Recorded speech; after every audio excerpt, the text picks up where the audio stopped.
ಇನ್ನು V B Ramji ಬಗ್ಗೆ ನಿನ್ನೆ ಹೇಳಿದ್ದಾರೆ. ಎರಡು ಸುಳ್ಳುಗಳನ್ನು ಕಾಂಗ್ರೆಸ್ ಪಾರ್ಟಿ ಯಾವಾಗಲೂ ಸುಳ್ಳಿನ ಮೇಲೇ ಸೌದ ಕಟ್ಕೊತ ಬಂದಿದೆ. ಯಾವಾಗಲೂ ಎಲ್ಲ ಕಡೆ ಏನು ಹೇಳ್ತಾ ಇದ್ದಾರೆ, ಇನ್ಮೇಲೆ ಕೆಲಸ ಸಿಗಲ್ಲ ಅಂತ. ಜಾಬ್ ಕಾರ್ಡ್ ರದ್ದಾಗ್ತದೆ. ಯಾರು ಹೇಳಿದ್ರೆ ಜಾಬ್ ಕಾರ್ಡ್ ರದ್ದಾಗ್ತಾವಂತ? ಅದೊಂದು ಸೆಂಟ್ರಲ್ ಸ್ಕೀಮ್, ಬೇಕಾದವ್ರು ಮಾಡೋ ಸೆಂಟ್ರಲ್ ಸ್ಕೀಮ್ ಆಗಿದ್ರೆ ಕಾನೂನು ಮಾಡೋ ಅವಶ್ಯಕತೆ ಇಲ್ಲ. Scheme will be announced. Bharat ಸರ್ಕಾರ ಒಂದು ಸ್ಕೀಮ್ ಮಾಡಿದ್ದಾರೆ. ಆ ಸ್ಕೀಮ್ ಈಗ ನಮ್ಮದು ಉದಾಹರಣೆಗೆ ನಮ್ಮ ಡಿಪಾರ್ಟ್ಮೆಂಟ್ ಸ್ಕೀಮ್ ಇದೆ, ಪ್ರಧಾನಮಂತ್ರಿ ಕುಸುಮ ಯೋಜನೆ. ನಾವು ಅದಕ್ಕೆ 30% ಸಬ್ಸಿಡಿ ನಾವು ಕೊಡ್ತೀವಿ. ರಾಜ್ಯ ಸರ್ಕಾರ 30%, 35% ಸಬ್ಸಿಡಿ ಕೊಡ್ತದೆ. That is central scheme. ರಾಜ್ಯ ಸರ್ಕಾರ ನಾವು ಕೊಡಲ್ಲ, ಇಂಪ್ಲಿಮೆಂಟ್ ಮಾಡಲಿ ಬಿಡ್ಬೋದು. ಅದು ಕಾನೂನು ಇಲ್ಲ ಅದಕ್ಕೆ. ಇದು ಕಾನೂನು ಇದೆ.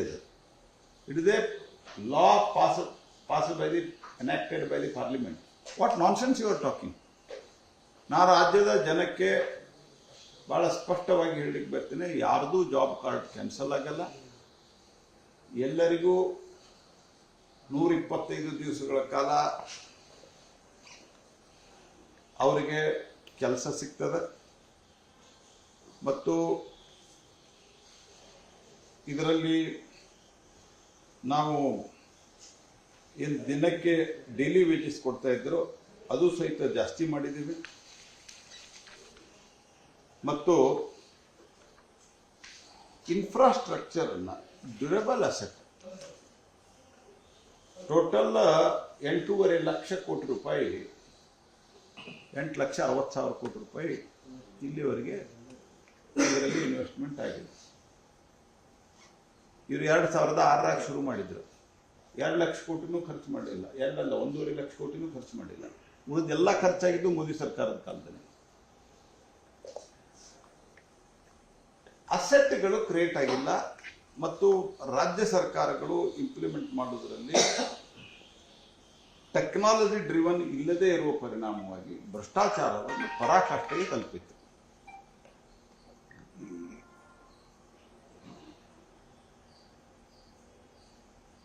ನನ್ನ ಕ್ಷೇತ್ರದಲ್ಲಿ ಒಂದು 4 ವರ್ಷದ ಹಿಂದೆ ಸಿದ್ದರಾಮಯ್ಯನವರು ಮೊದಲೇ ಸರ್ಕಾರ ಇದ್ದಾಗ 17ರಲ್ಲಿ ಒಂದು ಭ್ರಷ್ಟಾಚಾರ ಬೆಳಕಿಗೆ ಬಂತು. ಹೆಂಗೆ ಭ್ರಷ್ಟಾಚಾರ ಆಗ್ತಾ ಇತ್ತು ಅಂತ ನಿಮ್ಗೆ ಹೆಂಗೆ ಒಂದು ನಿಮ್ಮ ರೆಕಾರ್ಡಿಗೆ ಹೇಳ್ತೀನಿ. ನನ್ನ ಜೊತೆಗೆ ಒಬ್ಬನು ಶಂಕರ್ ಅಂತ ಒಬ್ಬನು ಕೆಲಸ ಮಾಡ್ತಾನೆ. ನನ್ನ ಫೋನ್ ರಿಸೀವ್ ಮಾಡೋದು ಅವನೇ. ಸಾಮಾನ್ಯ ಇವತ್ತು ಬಂದಿಲ್ಲ. ಅವನ ಊರಿನಲ್ಲಿ,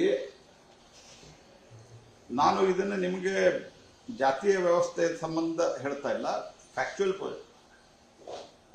ಅವನು ಹರಿಜನ್ ಸಮುದಾಯಕ್ಕೆ ಸೇರಿದವನು. ಅವನ ತಾಯಿ ಊರಲ್ಲಿ ಇರ್ತಾಳೆ. ಅವನ ತಾಯಿಗೆ ಒಂದು ಸರ್ಕಾರಿ ಯೋಜನೆಯಲ್ಲಿ ಮನೆ ಮಂಜೂರಾಗಿದೆ. ಆ ಮನೆ ಕಟ್ಟೋದಕ್ಕೆ ಅವರಿಗೆ 100 ದಿವಸದ್ದು ಇದು ಕೊಡ್ತಾರೆ. 100 ದಿವಸದ್ದಲ್ಲ, 100 ದಿವಸದ್ದು ಕೂಲಿ ಕೊಡ್ತಾರೆ. ಆ 100 ದಿವಸದ ಕೂಲಿ ಊರಿನ ಒಂದು ಅತ್ಯಂತ ಪ್ರತಿಷ್ಠಿತ ಮನೆತನದ ಜನರು ಜಾಬ್ ಕಾರ್ಡ್ ಹೆಸರಲ್ಲಿ ಹಾಕಿದ್ದಾರೆ. ಆನಂತರ ಅದು ಸಂಭವ ನಾನು ದಿಶಾ ಕಮಿಟಿಗೆ ಹೋಗಕ್ಕಿಂತ ಮೊದಲು ನಾನು ನೋಡಿದೆ. ಅದನ್ನು ನಮ್ಮ ಗಮನಕ್ಕೆ ಬಂತದ್ದು. ನಾನು ಶಂಕರ್ಗೆ ಕರೆದು ಕೇಳಿದೆ, ಏನೋ ಶಂಕರ ನಿಮ್ಮ ಅವನದಲ್ಲೇನೋ ಅಂತಂದೆ ನಾನು. ಹೌದು, 100 ಮನಿನೂ ಕೊಟ್ಟರ, 100 ದಿವಸದ ಇದನ್ನು ಕೊಟ್ಟರಲ್ಲ ಅಂತಂದು.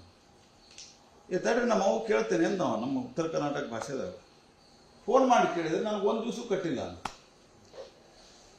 ಯಾರ ಹೆಸರು ಲೇಬರ್ ಹಾಕ್ಯಾರ ಅವ್ರ ಮನೆಗೆ ಹೋಗಿ ಕೇಳಿದ್ವಿ ನಾವು, ನಿಮ್ಗೇನ್ರ ಲೇಬರ್ ಹೋಗಿದ್ರು?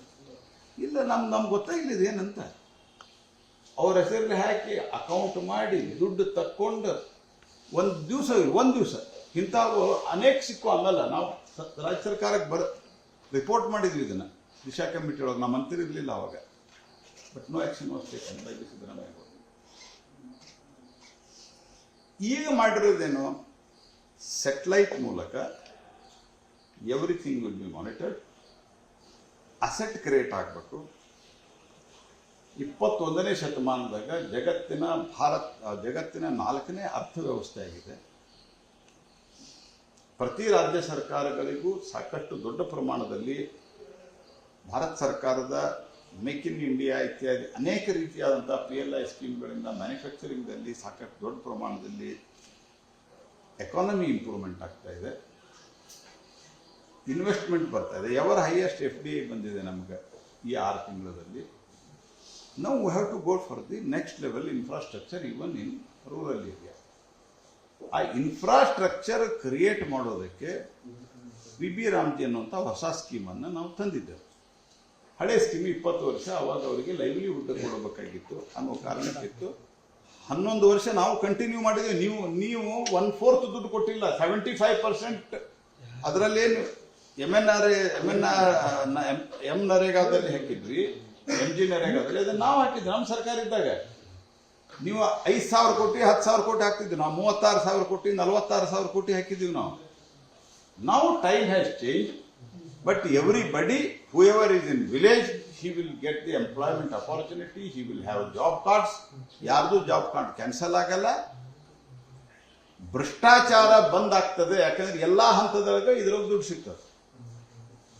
ಆ ಕಾರಣಕ್ಕಾಗಿ ಕಾಂಗ್ರೆಸ್ ಪಾರ್ಟಿ ಅಂದ್ರೆ ಭ್ರಷ್ಟಾಚಾರ ಅಂದ್ರೆ ಕಾಂಗ್ರೆಸ್ ಪಾರ್ಟಿ ಭ್ರಷ್ಟಾಚಾರದ ಮೊಟ್ಟೆಯನ್ನ ಈ ದೇಶದಲ್ಲಿಟ್ಟು ಅದನ್ನ ರಕ್ತ ಬೀಜಾಸುರರಂತೆ ಹುಟ್ಟಿಸಿದಂತಹ ಕೆಲಸ ಮಾಡಿರೋದು ಕಾಂಗ್ರೆಸ್ ಪಾರ್ಟಿ. ಅದು ಹೋಗ್ತಾ ಇದೆ ಅನ್ನುವ ಕಾರಣಕ್ಕೆ ಇದಕ್ಕೆ ನಾವು ವಿರೋಧ ಮಾಡ್ತೀವಿ ಅಂತ ರೆಸಲ್ಯೂಷನ್ ಮಾಡ್ತಾ ಇದ್ದಾರೆ. ಜನ ಸರಿಯಾಗಿ ನಿರ್ಭೀತ, ನಿಷ್ಪಕ್ಷಪಾತ, ವಿಶ್ವಾಸಾರ್ಹ ಸುದ್ದಿಗಳಿಗೆ ಮತ್ತೊಂದು ಹೆಸರಾಗಿರುವ ನ್ಯೂಸ್ 18 ಕನ್ನಡ ಈಗ ಆಪ್ನಲ್ಲೂ ಲಭ್ಯವಿದೆ.